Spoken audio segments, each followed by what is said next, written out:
Assalamualaikum warahmatullahi wabarakatuh. Jadi penulis kali ini mau bahas soal bahan bakar. Kalau untuk kendaraan diesel, maaf, penulis nggak pernah membanding-bandingkan karena nggak punya kendaraan diesel. Efek dari sisi performa juga nggak tahu. Efek cetana juga nggak tahu. Tapi yang jelas ada beda antara bensin merek luar dengan solar merek luar dengan solar Pertamina. Solar Pertamina juga macam-macam. Ada Pertadex, Dexlite, ada biosolar. Entah apakah suatu saat itu biosolar akan jadi lebih mahal atau tidak. Tapi untuk sementara harganya murah dan sulit didapat. Yang penulis tahu seperti itu. Solar sendiri itu terutama bukan untuk menentukan performa ya. Bukan untuk menentukan kencang atau enggak ya. Tapi lebih kepada efek sampingnya. Biosolar itu disebut sebagai solar yang murah. Padahal bionya sendiri itu bukan sesuatu yang murah. Jadi penulis nggak paham mengapa pemerintah memaksa bioan padahal ya mahal. Dan biosolar sekarang katanya harga normalnya piro? 16.000 ya. Dan dijual murah ke konsumen. Kalau dulu bensin paling murah solar paling murah Pertamina itu murah karena kandungannya paling tidak murni, terutama dari kandungan sulfurnya yang besar. Kalau sekarang kandungan sulfur sudah berkurang, tapi justru harga jadi makin mahal karena dibiokan. Terus di sisi konsumen juga kandungan bio itu malah bikin terutama oli itu makin nggak awet. Oli makin nggak awet, injektor makin nggak awet, sehingga konsumen harus lebih sering butuh ganti filter oli dan filter bensin. Jadi sekarang kalau pemilihan solar Pertamina itu lebih ke mana yang efek sampingnya paling besar. Yang penulis tahu kalau dari spesifikasi biosolar itu 30% bio, terus Dexlite itu 10% bio. Bionya di Indonesia itu pakai bahan FAME, FAME. Bahan FAME itu punya kelemahan yaitu daya simpan yang pendek. Jadi katanya 3 bulan sudah rusak. Kalau bensin rusak, itu yang terjadi adalah bukan bensin. Bolak-balik ngomong bensin ya. Kalau solar rusak, maka yang terjadi adalah solarnya jadi misah. Jadi akan terpisah antara cairan bening dan cairan enggak beningnya. Opo. Pemisahan ini akan menghasilkan air juga yang menyebabkan kemungkinan timbulnya jamur pada tangki bahan bakar. Terus selain itu juga ada resiko timbulnya kotoran ya. Jadi filter bensinnya jadi cepat rusak. Filter bensin lagi, maaf ya. Filter bahan bakarnya jadi cepat rusak. Filter bahan bakar cepat rusak, terus bahan bakar yang ada di tangki juga cepat rusak. Kalau bahan bakar di tangki cepat rusak, ya bisa timbul kotoran-kotoran ya. Makanya kalau kendaraan diesel itu yang lama nggak dipakai atau yang jarang konsumsi, pemakaiannya pendek-pendek, itu bisa sampai coklat gitu ya dalaman tangkinya ya. Coklat itu akibat terbentuknya kotoran-kotoran akibat dari biosolar. Backlight itu efeknya lebih kecil. Kalau Pertadex kayaknya enggak, tapi harga Pertadex mahal. Dan perlu tahu ya, bahan bionya Pertamina belum tentu juga dipakai oleh merek lain. Jadi FAME itu sebenarnya kalau di luar negeri sudah tidak dipakai lagi. Kalau di luar negeri bahan bio menggunakan metode HVO. Walau bahannya sama-sama dari nabati, sama-sama dari misalnya minyak sawit, dari apa ya, tebu mungkin ya, alang-alang bola pola itu ya, tapi secara kemampuan beda. HVO terutama dari sisi penyimpanannya jauh lebih baik. Jadi secara keamanan HVO itu jauh lebih aman daripada FAME. Tapi ya sayangnya ya, penulis nggak bisa tahu bedanya antara solarnya BP, solarnya Shell, solarnya Total, Indomobil, Viva, dan seterusnya ya. Tapi mestinya untuk merek lain itu standarnya sudah tinggi, sulfurnya sudah rendah. Kalau sulfur rendah itu artinya olinya bisa pakai oli yang standar API CK, CI atau CK, CL dan seterusnya ya. Standar API yang lebih modern, terutama yang tipe low SAPS, low SAPS. Karena pakai low SAPS artinya aditif pada olinya sedikit, dan itu hanya bisa kalau bahan bakarnya solarnya itu yang kualitas tinggi. Entah ya sisi klasifikasinya bagaimana, apakah memang benar bisa layak pakai oli low SAPS atau enggak. Tapi yang jelas kalau untuk produk Pertamina yang Pertadex itu tidak banyak merusak oli dibanding dengan Dexlet, apalagi yang biosolar B30. B30 itu yang paling merusak oli. Jadi kalau pakai B30 baiknya lebih sering ganti oli daripada kalau pakai Pertadex. Ya cirinya itu kalau kalau diesel, oli diteteskan ke kertas tisu, dibiarkan 1 jam atau 2 jam atau lebih, itu warnanya tidak lagi hitam, tapi masih nggak sampai hitam ya, tapi masih abu-abu lah. Karena kalau di diesel itu oli itu kena jelaga juga. Tentu kalau kendaraan diesel butuh perawatan juga ya, kayak EGR delete, EGR cleaning, terus DPF cleaning dan seterusnya ya. Jadi jauh lebih ribet daripada kendaraan bensinnya, terutama kalau sudah tua. Untuk jelaganya sendiri ya entah ya yang paling banyak yang mana.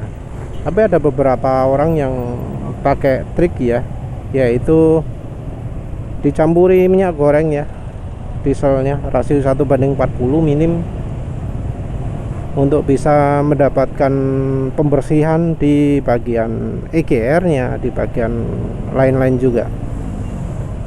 Ada juga yang pakai rasio lebih banyak daripada itu. Rasio yang pas untuk diesel berapa?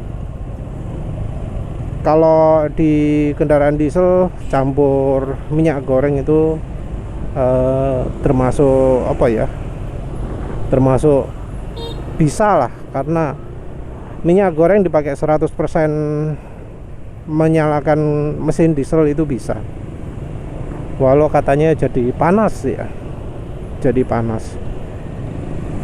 Mungkin juga karena terlalu kental, entahlah, tapi bisa.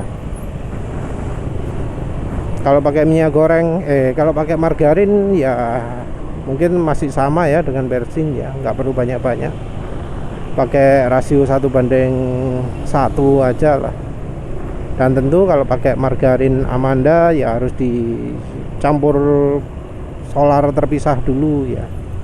Tapi ono nggak solar eceran, rotok sulit kan ya. Ya jelasnya nggak bisa dicampuri bensin ya. Kalau campur minyak goreng juga entah apa sudah bisa mengendap anunya, Amandanya, garamnya. Terus sekarang untuk bensin lah, untuk biosolar itu solar terutama dari sisi efek ke olinya. Nah kalau pakai bensin itu justru malah yang oktan tinggi itu yang lebih rawan ke oli. Jadi kebalikan dari kalau pakai solar. Kalau pakai solar yang murah itu malah makin merusak oli.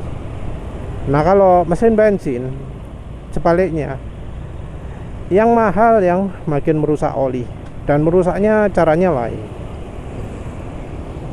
Kalau di bensin, kerusakan oli itu terjadi karena fuel dilution. Fuel dilution adalah ketika bensin itu jadi rembes ke ruang oli sehingga olinya jadi misalnya warnanya jadi hijau. Ciri lain adalah ya ada yang bilang bau bensin tapi penulis nggak deteksi.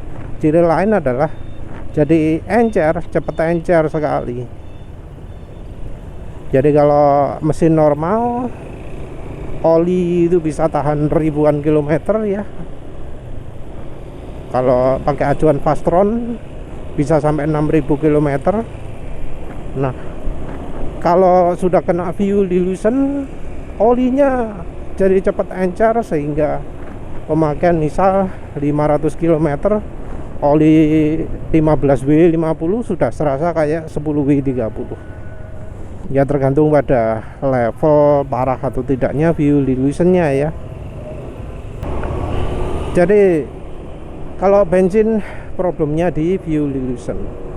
Banyak cerita orang pakai Pertamax turbo terus begitu pakai Pertalite nggak mengalami fuel dilution. Walau ada juga yang aneh juga, pakai Pertalite mengalami fuel dilution, pakai Pertamax enggak. Cuma untuk kasus ini jarang. Yang lebih sering terjadi itu adalah pakai Pertamax mengalami fuel dilution, pakai Pertalite enggak. Untuk bensin alternatif lain soal fuel dilution ini, Shell Super termasuk yang tidak bikin fuel dilution. Kalau BP92 nggak begitu ya, maksudnya nggak begitu mengurangi fuel dilution. Jadi dua bensin yang bisa mengurangi fuel dilution itu adalah Shell Super dan Pertalite. Maaf kalau bensin lain nggak tahu.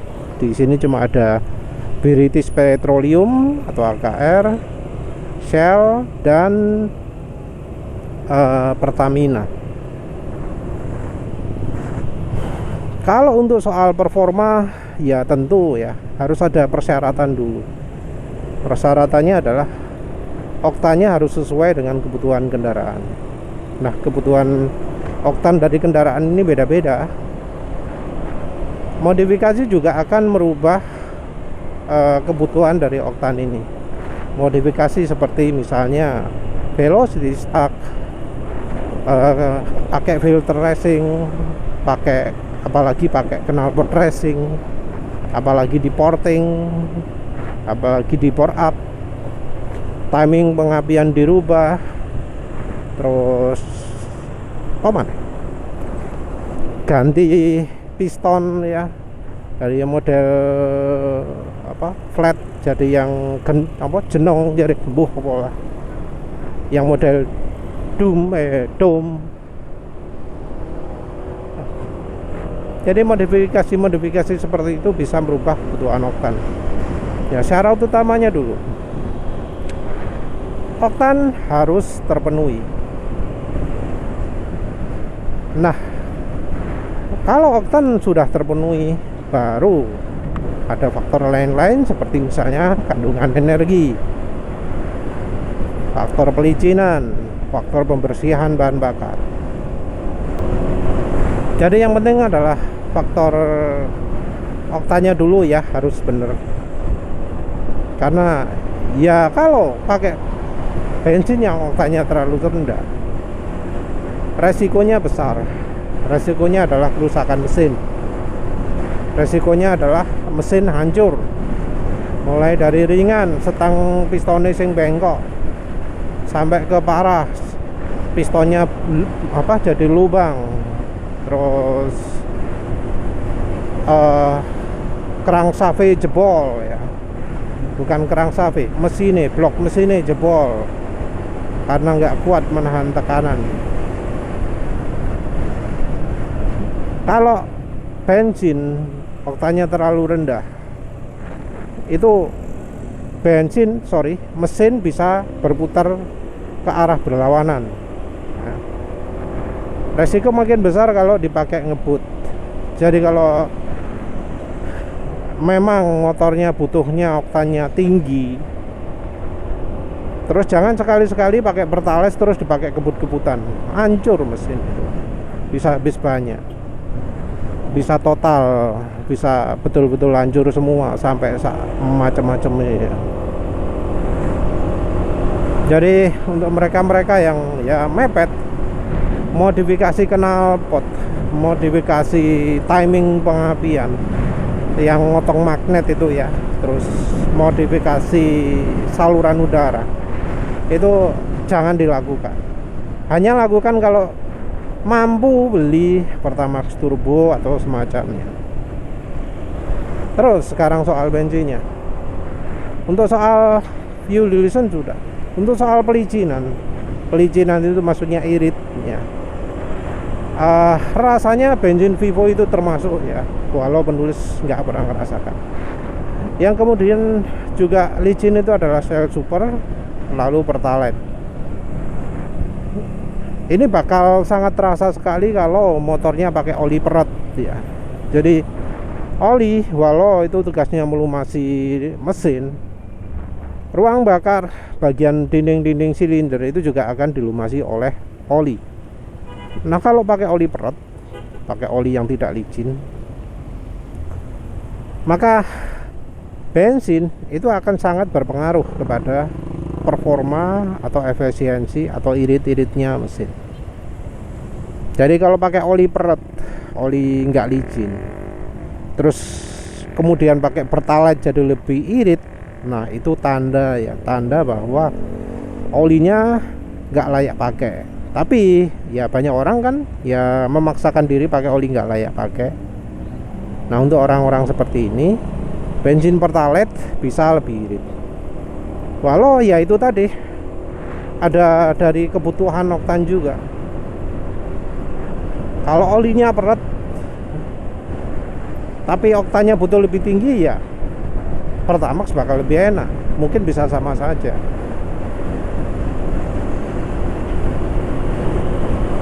Tapi mungkin antara Pertamax dengan dengan Shell Super akan lebih enak pakai Shell Super. Ini tentu penulis ngomong dari saat nyoba dulu ya, saat nyoba awal-awal dulu. Kalau dari sisi oktan sudah cukup ya. Kalau butuh soal tenaga, dulu Pertamax itu oke. Diikuti oleh BP92, diikuti oleh Shell Super. Kalau di motor penulis gini, Shell V-Power itu levelnya sama kayak Shell Super. Ya tentu kalau kendaraan butuh oktan tinggi, ya V-Power bakal lebih enak lah daripada Shell Super. Tapi untuk motor penulis, V-Power itu nggak ada bedanya dari Shell Super. Masih di bawahnya BP92, masih di bawahnya Pertamax. Kalau soal tarikan, kalau dalam kondisi mesin bersih, itu Pertamax itu yang paling tinggi kalau dulu ya. Terus setelah itu BP92, setelah itu Shell Super. Kalau BP95 itu menurut penulis di bawahnya BP92. Ya lagi-lagi kalau oktannya bukan jadi halangan. Terus Pertamax Turbo itu levelnya di bawahnya BP92, di bawahnya Shell Super, sudah hampir mendekati Pertalite. Tapi kalau ya butuh oktan tinggi, ya pastinya Pertamax Turbo akan terasa lebih enak karena butuhnya oktan tinggi. Itu dari sisi energinya ya. Kita terus ngomong dari sisi pembersihan. Nah, sisi pembersihan ini terasanya kalau pemakaian lebih dari 1000 km ya. Jadi 1000 km pakai Pertamax terus. Itu kalau di motor penulis performanya akan turun. Jadi di bawahnya Shell Super. Nah, padahal kalau mesin dalam keadaan bersih pakai Pertamax itu tenaganya oke banget, jauh melebihi Shell Super. Tapi begitu sudah pemakaian 1000 km pakai Pertamax terus, wes tenaganya akan turun di bawahnya Shell Super. Jadi pembersihannya Pertamax nggak bagus. Pertalite itu paling yang bikin kotor ruang bakar juga soal Pertamax Turbo ya. Jadi kalau terusan pakai Pertamax Turbo ya, Pertamax ya Pertalite, mesin akan jadi kotor, otomatis performa akan turun. Terus kebutuhan oktan juga meningkat juga ya. Kalau kebutuhan oktan meningkat, bisa ya jadi butuh harus pakai bensin oktan tinggi kalau nggak mau ngelitik.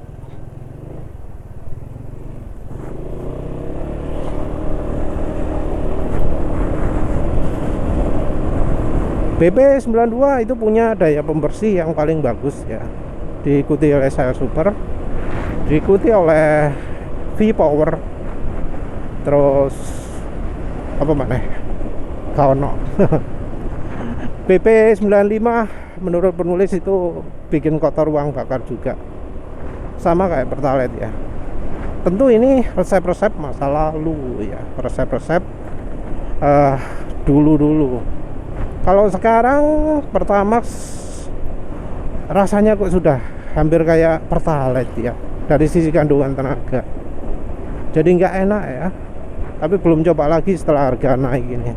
Tapi penulis sebelum harga naik itu, penulis terpaksa jadi pindah ke Pertalite karena pakai Pertamax jadi nggak enak. Jadi malah lebih enak pakai jadi lebih enak Pertalite daripada pakai Pertamax. Itu kan masalah besar ya. Sebelumnya juga penulis sudah nyoba Pertamax Green 95 ya, bensin etanol, bensin campuran etanol yang katanya etanolnya 7% atau berapa lah itu.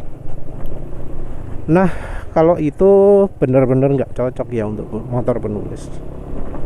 Jadi langsung motornya nyendat karena memang ya butuh ganti pampers ya. Nah, sekarang penulis sudah pakai Pertalite terus. Anehnya nggak muncul lagi tuh nyendat itu. Aneh ya. Penulis rasanya bakal ngalamin nyendat lagi kalau pakai Pertamax, karena rasanya bisa aja Pertamax sekarang juga pakai etanol. Pertamax Green wis gak cocok, Pertamax 92 juga wah wis gak cocok pisan. Entah kalau Pertalite nanti dihapus. Nah, untuk membersihkan mesin, penulis menggunakan campurannya minyak samin Caponta ya untuk sementara. Nanti kalau sudah habis, penulis mau rencana pakai Amanda saja. Tapi sementara minyak samin Caponta dulu, rasio 1 gram per liter. Kalau minyak samin Caponta tok ya nggak pakai dicampuri apa-apa. Kalau minyak samin Caponta tok tanpa dicampuri apa-apa, langsung masuk tangki bisa ya, karena nggak ada endapan setelah bercampur ke bensin. Tapi kalau sudah campur minyak wijen, penulis endapkan secara terpisah dulu dengan bensinnya itu minim 3 kalinya minyak wijennya ya. Karena kalau nggak gitu jadi nggak mengendap, kotoran yang ada di minyak wijen itu. Apa maneh, ya wis itulah ya. Jadi untuk sementara sekarang ini bensin paling ideal untuk penulis ya Pertalite. Kalau untuk yang lain-lain ya harus disesuaikan oktan. Untuk naikkan oktan bensin bisa pakai aditif, tapi penulis nggak pernah coba aditif yang terasa jereng naikkan oktan gitu ya.